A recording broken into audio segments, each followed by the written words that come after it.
జై భీమ్ మిత్రులారా, ఈరోజు బహుజన్ సమాజ్ పార్టీ మహిబాద్ జిల్లా సమీక్ష సమావేశం మహిబాద్ జిల్లా కేంద్రంలోని బహుజన్ సమాజ్ పార్టీ కార్యాలయంలో నిర్వహించడం జరిగింది. మీ అందరికీ తెలుసు, బహుజన్ సమాజ్ పార్టీ ఈ భారతదేశంలో కూడా 3వ అతిపెద్ద జాతీయ పార్టీగా విస్తరించినటువంటి విషయం మీ అందరికీ తెలిసిందే. దీంట్లో బహుజన్ సమాజ్ పార్టీ జాతీయ పార్టీగా గుర్తింపు పొందడానికి మన కాంచీరామ్ గారు, జాతీయ అధ్యక్షురాలు సోదరి మాయావతి గారి కృషి అనిర్వచనీయం. దీంట్లో ప్రధానంగా మన దేశంలో ఉన్నటువంటి బహుజన ప్రజలు కోట్లాది మంది బహుజన్ సమాజ్ పార్టీ గుర్తు పైన ఓటు వేయడం ద్వారా ఈ పార్టీ ఆవిర్భవించి 40 సంవత్సరాలుగా వస్తున్నా కూడా నేటికి జాతీయ పార్టీగా కొనసాగడం మీ అందరి యొక్క కృషి ఫలితం అని చెప్పేసి ఈ సందర్భంగా బహుజన్ సమాజ్ పార్టీ తెలియజేస్తా ఉంది. ప్రధానంగా భారతదేశంలో కూడా పార్లమెంటు ఎన్నికల వాతావరణం కోలాహలం నడుస్తున్నటువంటి సందర్భంలో కూడా ప్రత్యేకించి బహుజన్ సమాజ్ పార్టీ తెలంగాణ రాష్ట్ర పరిధిలో ఉన్నటువంటి 17 పార్లమెంట్ స్థానాల్లో బహుజన్ సమాజ్ పార్టీ ఒంటరిగా పోటీ చేస్తుందనేటువంటి విషయాన్ని ఈరోజు ప్రజల ముందుకు తీసుకురావడం జరుగుతుంది.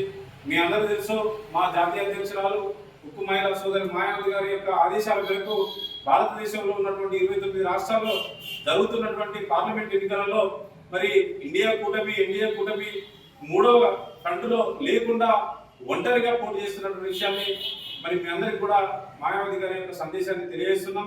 కాబట్టి ఇదే సందర్భంలో కూడా మహిబాద్ పార్లమెంటు ఎన్నికలలో కూడా బహుజన్ సమాజ్ పార్టీ ఒంటరిగా పోటీ చేసి బహుజన్ సమాజ్ పార్టీ తన యొక్క సత్తా చాటుతుందని చెప్పేసి ఈ సందర్భాన్ని తెలియజేస్తున్నాం. ఇదే సందర్భంలో కూడా ఈ ప్రాంతంలో ఉన్నటువంటి కాంగ్రెస్, బీఆర్ఎస్, బీజేపీ నాయకులు ఎన్నికలలో ఓట్లు అడిగేటువంటి నైతిక హక్కు లేదని చెప్పేసి ఈ సందర్భంగా ప్రజలకు తెలియజేస్తున్నాం.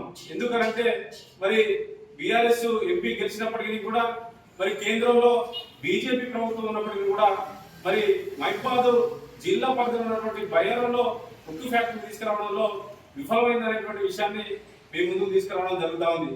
కాబట్టి కాంగ్రెస్ పార్టీ గతంలో అధికారంలో ఉన్నప్పుడు బలరాం నాయక్ గారు, కాంగ్రెస్ పార్టీ అభ్యర్థి అయినటువంటి బలరాం నాయక్ గారు కూడా ఎంపీగా గెలిచి మహిబాద్ నుంచి బయ్యారంలో ఫ్యాక్టరీ తీసుకురావడం కోసం వేలాది మంది ప్రజలకు, నిరుద్యోగులకు ఉద్యోగ అవకాశాలు కల్పించడంలో విఫలమైంది. కాబట్టి ఆ 3 పార్టీలకు ఓటు అడిగేటువంటి హక్కు లేదని చెప్పేసి ఈ సందర్భంగా తెలియజేస్తూ కేవలం బహుజన్ సమాజ్ పార్టీకి మాత్రమే ఓటు అడిగేటువంటి హక్కు ఉందని చెప్పి తెలియజేస్తా ఉన్నా. ఇతర రాజకీయ పార్టీలో గెలిచినటువంటి అభ్యర్థులు గెలిచిన తర్వాత వేరే రాజకీయ పార్టీలకు పోతా ఉన్నారు. ఒకవేళ కాంగ్రెస్ నుంచి గెలిచినా, బీజేపీ నుంచి గెలిచినా, లేదా టీఆర్ఎస్ నుంచి గెలిచినా ఈ ముగ్గురు కూడా బీజేపీ కేంద్ర ప్రభుత్వానికి సంబంధించినటువంటి రాజ్యసభ ఎన్నికలలో కానీ రాష్ట్రపతిని ఎన్నుకునేటువంటి, ఉపరాష్ట్రపతిని ఎన్నుకునేటువంటి ఎన్నికలలో బీజేపీకి మాత్రమే ఓటు వేస్తారు. కాబట్టి ఇవాళ ఇక్కడ ఉన్నటువంటి కాంగ్రెస్ చేసినా, బీఆర్ఎస్ చేసినా ఆ ఓటు బీజేపీకి పోయేటువంటి ప్రమాదం ఉంది. కాబట్టి బీజేపీ చెప్తున్నటువంటి విషయాలు మీ అందరూ తెలుసు. అనంత్ కుమార్ అయితే బీజేపీ పార్టీ ఎంపీ, గతంలో సెంట్రల్ మినిస్టర్ గా పనిచేసినటువంటి వ్యక్తి, మాకు 400 సీట్లు ఇవ్వండి, మేము భారత రాజ్యాంగాన్ని మార్చాం అని చెప్పేసి ఆయన అంటా ఉన్నాడు. వాళ్ళు మోడీ గారు స్టేట్మెంట్ ఇచ్చారు. భారత రాజ్యాంగం లోపల కూడా